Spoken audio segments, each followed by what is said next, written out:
How's it going? How are you? The FBI has reportedly broken its silence regarding what's happening with the missing scientists in the United States, especially since it's a topic that's starting to be accepted as maybe a series of cases, some of which could be connected. So the FBI is now officially starting an investigation. At least that's what they're reporting. Now let's get into the details. What's really happening and why do people think important information might be coming? There's something that US intelligence is very afraid of, and it's precisely this: that suddenly important figures either disappear or simply lose their lives. All these scientists could be linked not only to NASA's high-tech laboratories, but also to issues related to national security. Some have disappeared, some have lost their lives, but they are connected to nuclear issues, aeronautical matters, and topics that are strategically key for the most important development for the United States. Let's go into the details of what's happening. We'll also look at other reports, such as an evacuation alert for Kuwait. Things aren't going very well and people are already starting to look for shelter or even leave some regions of the Gulf. It seems that they fear the conflict could return. Let's discuss other international topics in detail. Thank you. If you're just joining, please like and share the live stream. That's very important. So, what's happening? What's going on? What's happening? There have been some pretty strange disappearances or deaths going back to 2022, but they're even investigating further back because maybe this has been going on for longer. The string of disappearances or deaths of experts with access to sensitive secrets has sparked concern. This brings the number to at least 11. Scientists or key workers in sensitive areas linked to nuclear programs, aerospace, or classified projects have disappeared under strange circumstances. The most serious thing is that many of them had access to highly sensitive information related to defense technology, nuclear matters, and space exploration. US lawmakers have raised concerns and are calling for an investigation. The investigation must be immediate due to possible threats to national security. The Congressional Oversight Committee has already sent letters to the FBI, letters to the Pentagon, to NASA, and even to the Department of Energy to demand clear answers. The same congressman, James C. Comer, believes there is a connection between these cases. Even Donald Trump has already confirmed that he was recently briefed about this in a meeting. He was recently informed about this situation. The case that is attracting the most attention is this one. Of all the cases, the one that is causing the most concern right now is the case of William N. Maxlan, a retired general who has a lot of connections with many of the other cases. Several of the victims, for example, were linked to key facilities such as the Los Alamos National Laboratory and the Nuclear Components Production Center. There are also connections with advanced research such as OASIA, new types of materials, and rocket engines, which obviously raises the level of concern.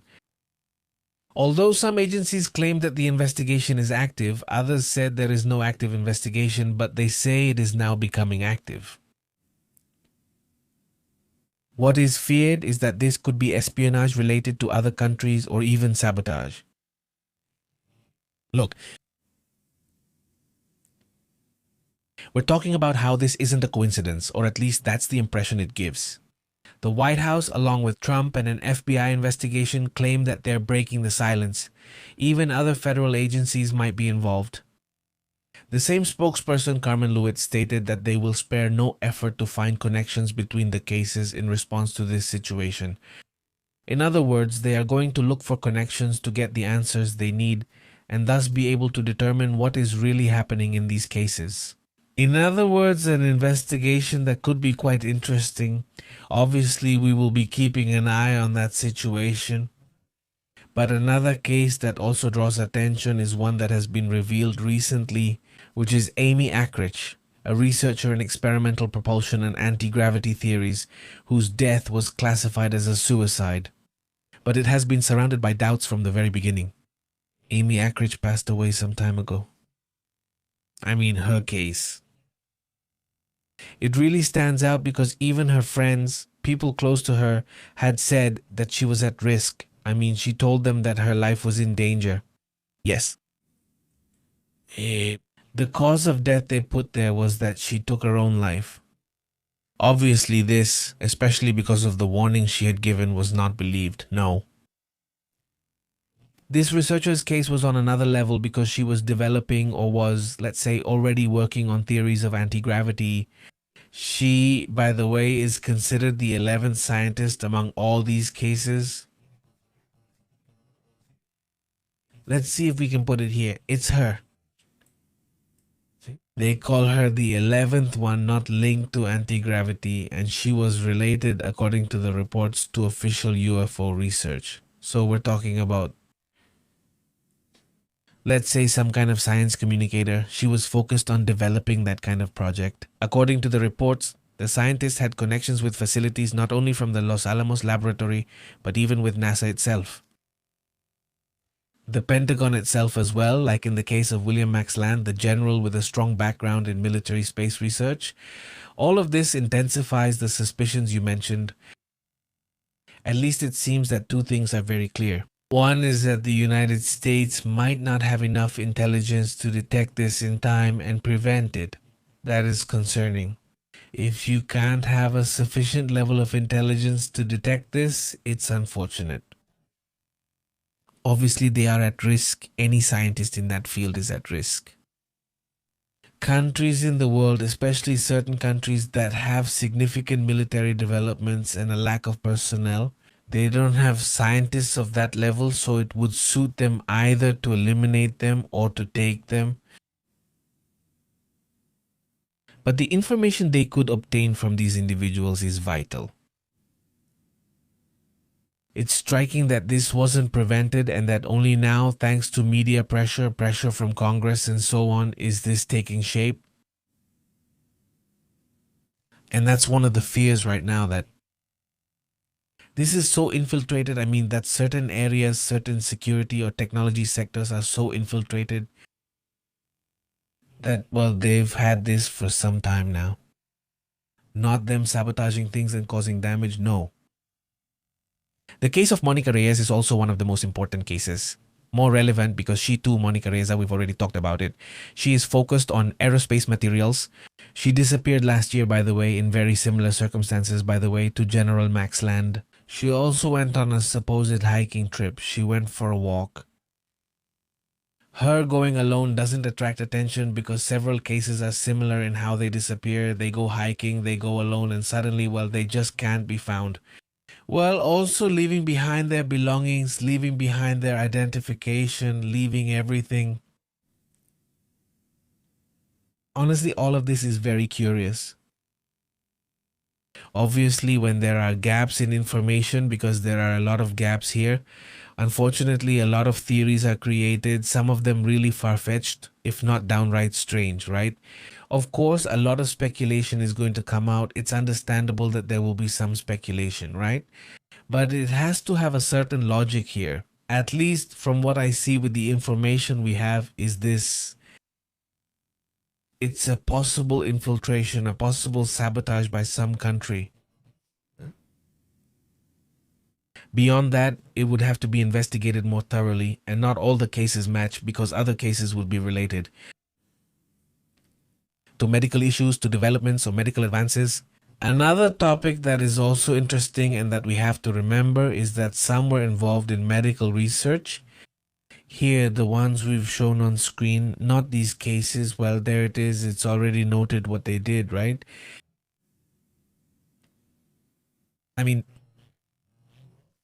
a top scientist detecting alien signals, for example, right? That gentleman here is also into telescopes and related topics, by the way, trying to detect life on other planets. By the way, Carl Glimmer, Melissa Cassis as well. She was an administrator. She also had access to some pretty important documents, right? And so on, okay? Different ones. The ones here are only about aeronautical topics or space or nuclear materials. And then there's another list with other people like this Portuguese guy Loureiro, this Ureiro, who apparently lost his life over there in the east, right? over there in Rhode Island, around that area, right? He was at a university and a classmate took his life, right? That case might be different from these to begin with, because it seems like it's a different topic, although it's related to fusion. He was actually researching almost infinite energy. Basically, his life was also taken. He was already very far along in his work. Other people who have also been involved in medical topics have disappeared too, right? Who aren't necessarily related to this. This is it. I think this little group is the most interesting, at least in this area, right? The others have more to do with the medical industry and other things like that, right? It could be. Let's address other important matters too.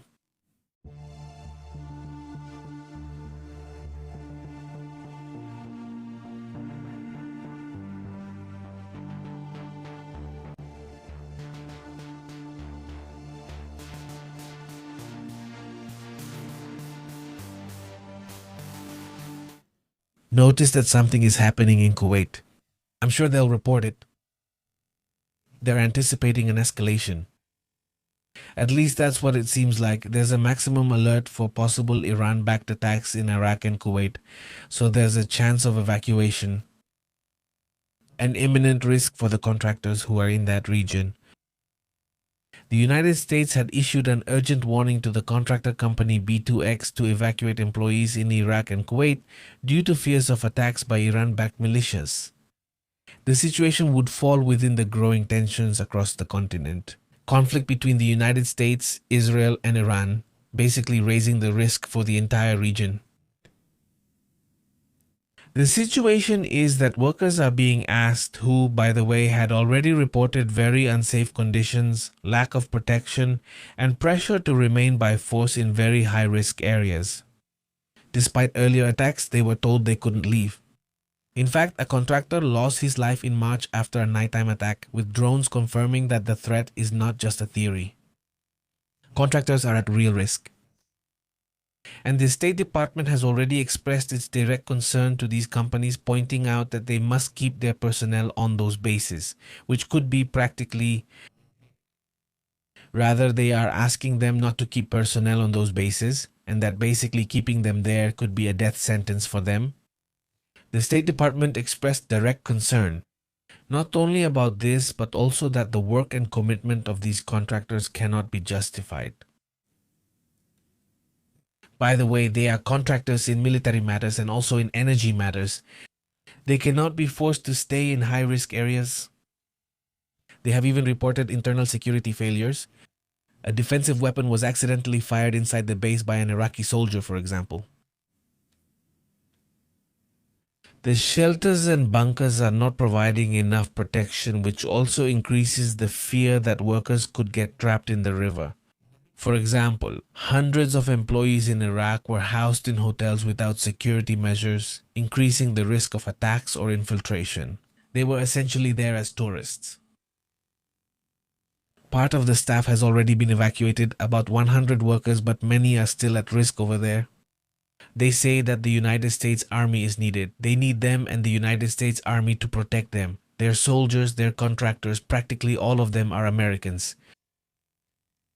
Obviously, they're at risk because on one hand, they're not US military, but they're Americans who are in a conflict zone involving Iran.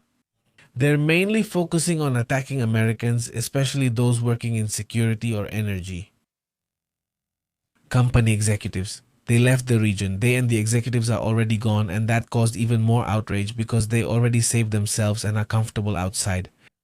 But the contractors, the workers are still operating, still working, or still in risky areas without protection. So, well, that's a terrible, alarming situation happening in that area of Kuwait, by the way. There's a report, this one comes from Iran International. Iran International, which is an Iranian media outlet but independent from the Revolutionary Guard, claims that the defense of negotiations with the United States is unleashing an internal political storm. Basically, what they are warning is that there is an internal political war within the Iranian government. The president of the parliament, Mohammad Bagher Ghalibaf, publicly came out to defend the indirect negotiations with the United States amid this strong internal pressure. Look at what has been said. From the Iranian side, let's go over some of the details that I find interesting. Listen to what this Iranian leader says. And you can see that now. For almost 50 nights, these people have been out on the streets every day. Look at this from a technical point of view. We have shot down about 170 or 180 drones. In the previous round, we didn't have such capability in the field of air defense. Look, all these events have happened in 7 or 8 months. Anyway, shooting down an F 35 is no small feat. This is not just any event. This is the result of efforts in different dimensions. This means that we are militarily stronger than the United States. It's clear that the Americans have more money than us, more equipment than us, more resources than us. Sometimes I see that our dear people say that we didn't destroy them. We need to know this. Certainly, the superiority on the field is ours. That's exactly why Trump is calling for a ceasefire. Then don't say what the enemy's objectives were. In the end, if the enemy doesn't achieve their objectives, they've been defeated. He wanted Iran to surrender.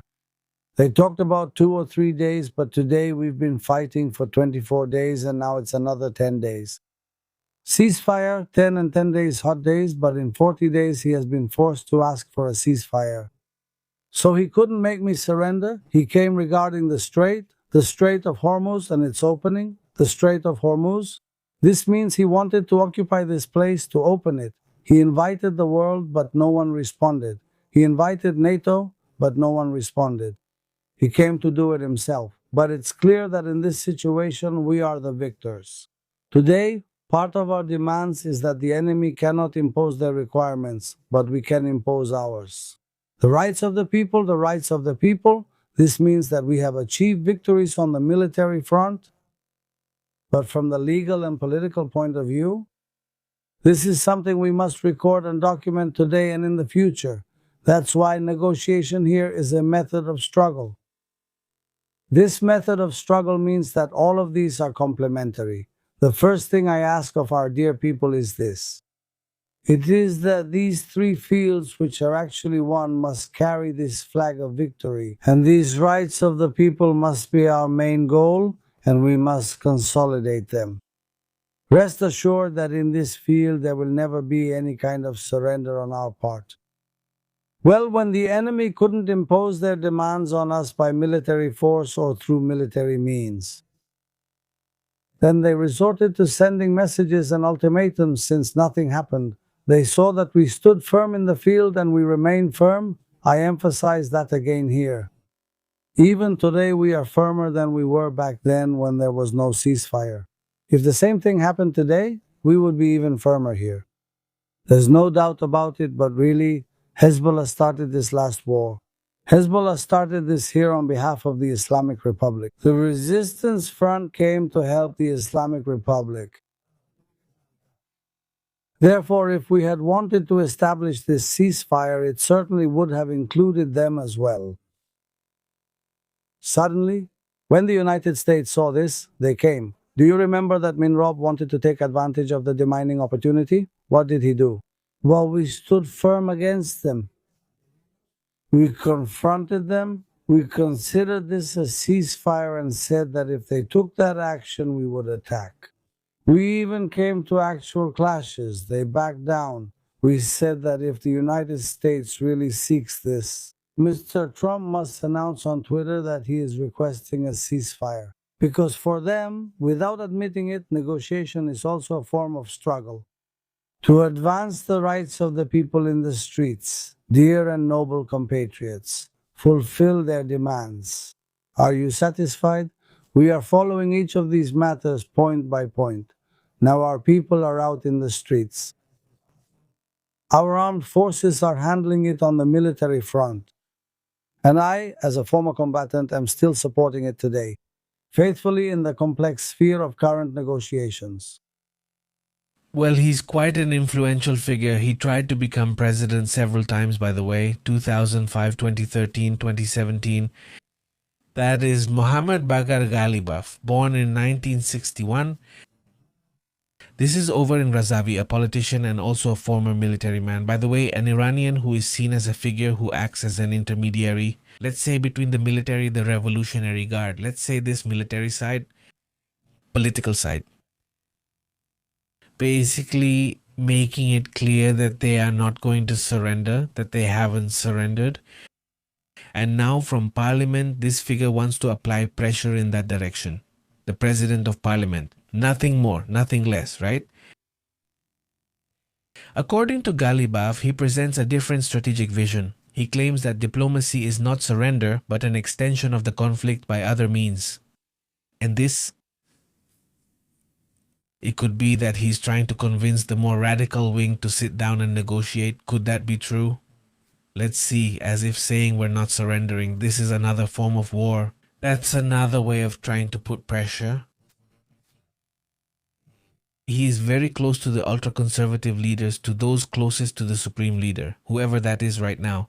Because clearly Mojtaba, well, he doesn't appear anywhere. But also the figures who are more, let's say, negotiators. They have been harshly criticized by the same Iranian extremists, by the most extreme politicians. So this figure kind of tries to encourage some internal dialogue. They are, after all, very remarkable figures with a long internal track record that gives them a certain validity within political circles. That's why it's important. When this figure appears, things are very intense and volatility is high. Clashes become even more severe, so yesterday he had to show up even stronger. When the Iranian president gets really tough, it's always when he's under pressure to negotiate and the political side takes a big hit. Because, well, he says nothing. If they want to negotiate, if they want to surrender, and the Revolutionary Guard doesn't want that. So that's the situation. Those groups are clashing right now. We need to look at some of the comments. The harshest ones come from people in parliament, people who are more focused on getting closer to the Revolutionary Guard. Basically, they call Masoudia a traitor. They're attacking all the figures who are just a little more diplomatic. They don't like that side at all. So that's an important clash happening in that sense. Let's move on to other interesting topics.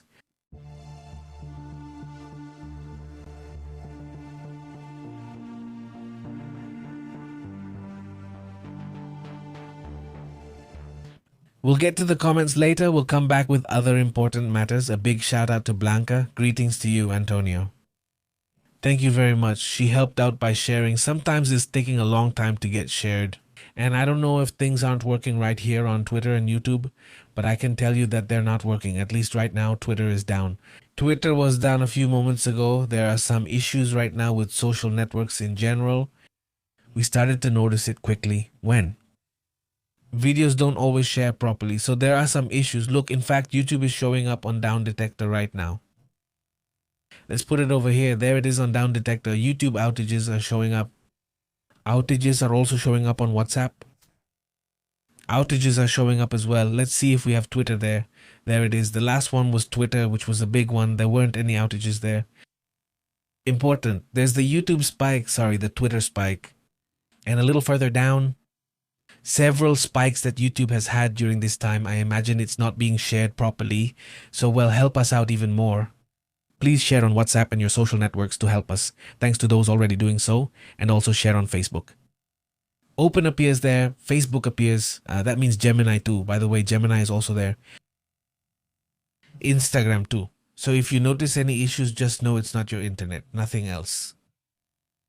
Amazon, TikTok. I mean, it's all over the place. It's varied right now. A lot of platforms are suddenly showing up for me. Something's going on, and it's really drawing our attention. The video was barely shared. You're here now. I don't know how you found out. Maybe you got a notification from Telegram. Because so few people are showing up, it's strange. It doesn't mention me. If I had space and it gets stuck, it just says, there it is. Thank you, Antonio. Thank you. Luna Dorian has arrived. How have you been in Enix? Greetings. Greetings also to Juan Carlos, Ruth Arutia, Juan Carlos, obviously. Thank you very much. Yes, watching you on television from England. Awesome. A big greeting all the way over there. Viridiana, how have you been? Greetings. Ticinia. Hi there. Antonio says, how do I handle the stock market, stocks and the earthquake in Japan? We did one today. In fact, a live stream just a few moments ago. I don't know if you got it, but we did a live stream specifically about the earthquake with a tsunami alert. The whole thing. And now, what's going on with the stock market? Well, let's go ahead and see how the S&P 500 opened for the day. Well, look, after about 2 weeks of going up, let's see, it's been going up since here. Well, not really this one. Here is where this little part starts to go up. It starts to rise. It's been 12 quadrillion 345 trillion 678 billion 910 million 111,213 days going up. And today it's indecisive. Today it's indecisive. It's the S&P 500, but this is, well, a historic price in the S&P 500. If we go back, well, what do we see? That's why you should subscribe. Please subscribe. There it is. Well, the point is that this is a huge topic. Now, that's the S&P 500, but the Nasdaq hasn't gone up as much as you can see. There it is. I mean, it stays in this range, goes up, goes down, goes up, goes, but it doesn't break out to the upside. It doesn't fall either. It's just there. And well, now that we're here, oil isn't showing much indecision either. I mean, after the drop it had, it's staying here. It's at $95. I mean, it doesn't go above 100, but it doesn't fall either. I mean, it's holding around here for now. That's good news. I think so. But among the possible bad news about oil, this is, let's say, important, right? Because imagine if suddenly this starts to get complicated and goes up to 150, if oil starts to shoot up in another way, well, things get bad for everyone. Obviously, he says, when I listened to your app where I just typed it into my Google search, the full name appeared. The world is watching him. He says, look how crazy, Dorian. Greetings, Ruth. How have you been? Hello there. Yes, since it's one of the most visited pages, if you type something that a lot of people are searching for, it's going to show you everything, right? Greetings. How have you been, Dorian? What's new? He says, well, I just turned on the TV and there you were. He says, that's crazy, Beto. Awesome. Greetings. The whole community is going. He says, no, they're not going to agree on anything. It's all just talk. Carlos says, I don't think so either. I don't see how or who would give in here. In the end, that's not how it would be. And, well, greetings. Greetings, Ruth. How have you been? Greetings to the whole community. Greetings all the way to Candela. Candela. Greetings all the way to New York. How have you been? Thank you so much for being a member of the channel. Thank you, Candela, and all channel members. A big shout out. Well, we'll be back in a little while. In a little while, we'll continue with the latest on what's happening in the world. There are several international matters that we are already preparing for the next report. And hopefully this gets fixed soon because, yes, it seems like things are a bit off. The networks are acting up. A big hug. Take care. See you later. Goodbye.